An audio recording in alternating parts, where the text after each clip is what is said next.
What's going on, guys? It is Chaz G here, and welcome to my top 10 best Star Wars characters in the prequel trilogy. So let's get right into it. Alright, so at number 10 we have Jango Fett.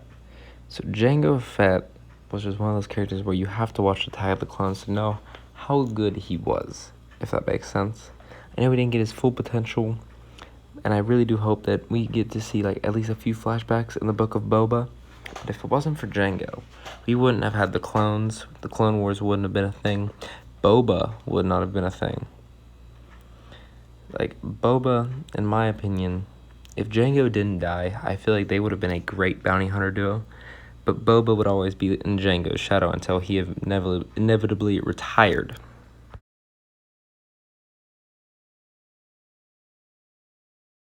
Alright, so for number 9, we have Darth Maul. And you guys are probably wondering, hey, Charles, why is Darth Maul so low on the list? For that reason is we really didn't see much of him in like the Star Wars movies. We saw a lot of him in the Clone Wars and Rebels, but really didn't see really much of him in the movies. The only thing of note that he did in the movies was, kill Qui-Gon Jinn. And basically that's how Obi-Wan got the rank of, Jedi Master mostly. So, yeah.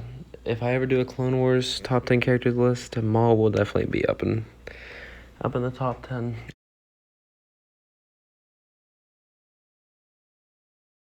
So at number 8, we have Qui-Gon Jinn. So Qui-Gon is another one of those Darth Maul cases where, like, we really didn't see much of him in the movies, but he was a big part in them. Like, if it wasn't for him, we wouldn't have found Anakin. And if it wasn't for him, Obi-Wan wouldn't be a Jedi Master. He would have just been a normal Jedi Knight. And he was also the reason of how Force Ghosts were introduced. So that's why I put Qui-Gon Jinn over Darth Maul.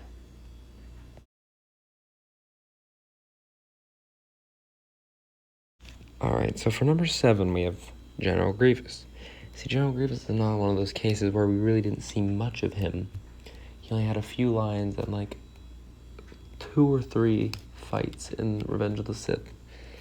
But I still think Grievous was a good character, like, how he was the general of the droid army, like, how he did become Count Dooku's assassin, because, he wasn't a Sith Lord because he wasn't Force sensitive.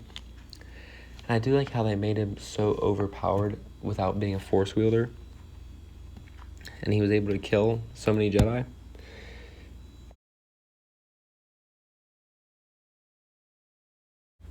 So at number 6, we have Mace Windu. So Mace Windu was one of, if not the most powerful Jedi in the Temple, besides Yoda, of course. But in my opinion, they didn't give Mace Windu the screen time he deserved. Like, the man almost defeated Palpatine if Anakin didn't show up.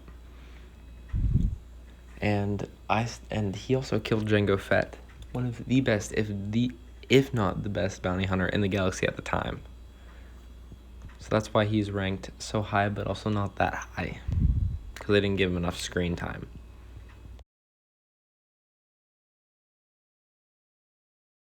So at number 5, we have Master Yoda. So, I don't know, I've always just liked Yoda.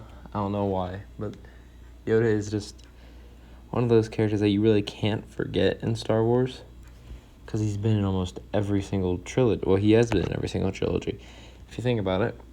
But in the prequels was where he shined the most. Like, he fought Dooku, he fought Sidious.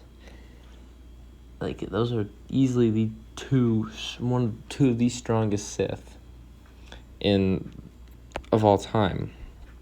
So yeah, that is why Yoda is so high on my list. So now at number 4, we have Anakin Skywalker. So Anakin is probably my second favorite Jedi of all time, off of the top of my head. But yeah, Anakin's just one of those Jedis you can't forget because he's the main thing of each trilogy.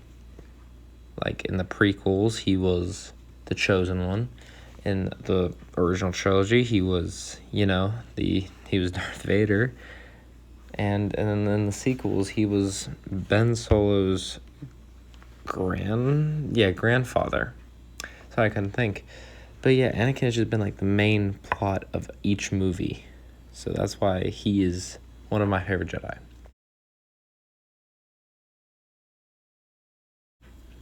So at number 3 we have Palpatine.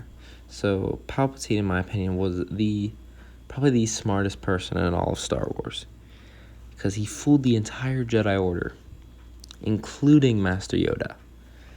Like, you really can't, no normal person, no normal Force wielder can do that. Like, he had it planned out. He was the one who started the Clone Wars. He did it all, just one man. But yeah, he's probably the smartest villain in Star Wars.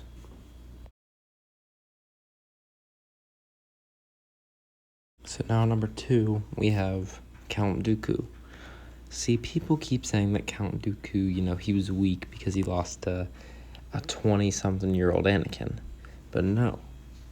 If you think about it, Sidious told Dooku to go easy on Anakin. Because Dooku thought that Palpatine was going to let all 3 of them become Sith. He didn't know that Palpatine was going to betray him.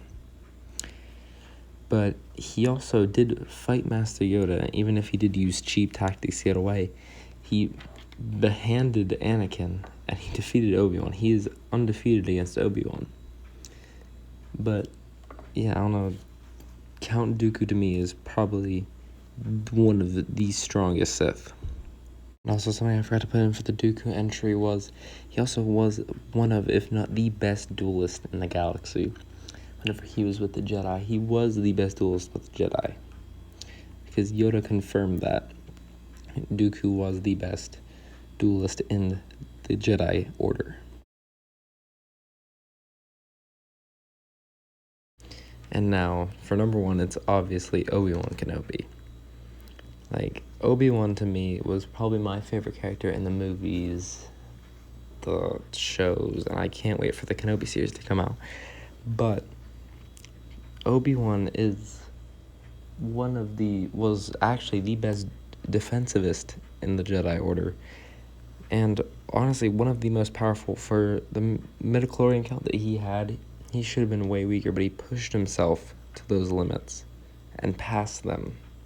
That's what I like about Obi-Wan, because he shows people that you need to pass your limits. And the man started the Clone Wars, if you think about it, and ended it. So yeah, Obi-Wan to me is probably my favorite Star Wars character of all time. Anyways, guys, I hope you guys did enjoy this video. This really took a while to make because of all the stuff that's been going on. But with that, my Jedi and Sith friends, may the Force be with you. Always.